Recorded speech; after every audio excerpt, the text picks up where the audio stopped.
एक बूढ़े भिखारी की अनोखी कहानी। हर दिन एक भिखारी दरवाजे के पास आकर भीख मांगता था और घर का मालिक हमेशा घर के बाहर आते ही उसे देखकर फिर जाया करता। कई बार उसके लिए गालियां भी बकता। वो कहता, तू जिंदा ही क्यों है? पूरी जिंदगी ऐसे ही भीख मांगेगा क्या? धरती का बोझ क्यों बना बैठा है? और कभी कभी उस भिखारी को गुस्से में वह धक्का भी मार दिया करता। इतना कुछ हो जाने के बावजूद अधिकारी के मुंह से सिर्फ यही निकलता कि मालिक तुम्हारे पापों को माफ करे। एक बार सेठ को धंधे में बड़ा नुकसान होने की खबर मिली। सेठ बहुत परेशान था कि तभी उसके दरवाजे पर वही भिखारी आया। गुस्से में अपना आपा खोते हुए सेठ ने उस भिखारी को पत्थर दे मारा। पत्थर लगने के कारण भिखारी का सर फूट गया और उसके सर से खून बहने लगा। फिर भी दर्द से कराहते हुए भिखारी ने इतना ही कहा, मालिक तुम्हारे पाप को माफ करे। भिखारी वहां से चला गया। सेठ सोच में पड़ गए। भिखारी को पत्थर मारा, फिर भी उसने सिर्फ प्रार्थना की। सेठ का गुस्सा शांत हुआ। सेठ का मन भी शांत हुआ। भिखारी का रहस्य जानने के लिए सेठ ने भिखारी का पीछा करना शुरू कर दिया। भिखारी जहां जहां जाता सेठ उसके पीछे जाता। सेठ ने देखा कि कोई उसको खाना देता, कोई उसको मारता, कोई अपमानित करता तो कोई गाली देता। लोग भिखारी के साथ चाहे जैसा व्यवहार करते, लेकिन भिखारी सबके लिए एक ही प्रार्थना करता, मालिक तुम्हारे पाप माफ करें। अब रात होने को आई थी। भिखारी अपने घर जाने के लिए लौटा। वो अपने घर पहुंच गया, लेकिन सेठ अब भी उसका पीछा कर ही रहा था। एक पुरानी टूटी हुई खटिया पर एक बूढ़ी औरत लेटी हुई थी। काफी कमजोर और बीमार लग रही थी। वह भिखारी की पत्नी थी। अपने पति को वापस आता देख वह खाट से उठ खड़ी हुई। पत्नी ने अपने पति के भीख वाले कटोरे में देखा, उसमें सिर्फ आधी बासी रोटी थी। उसे देखकर वह बोली, आज बस इतना ही मिला, और हाँ, आपके सिर से खून निकल रहा है।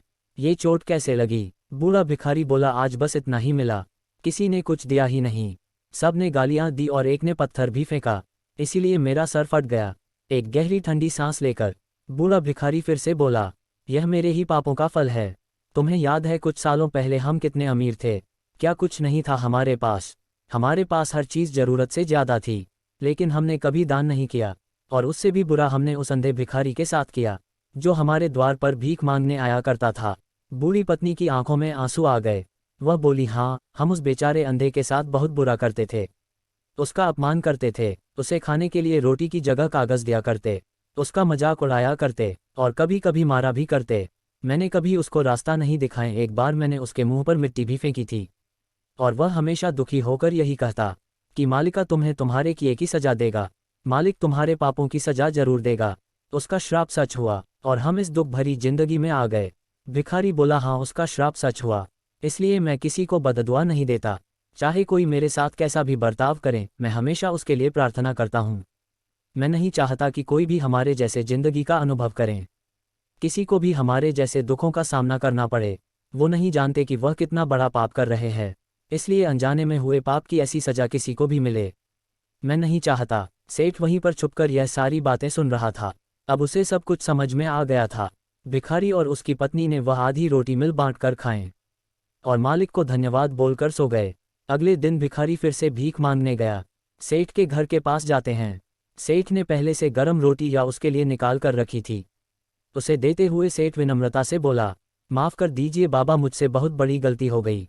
बूढ़ा भिखारी बोला, मालिक तेरा भला करे। इतना कहकर वह आगे निकल गया।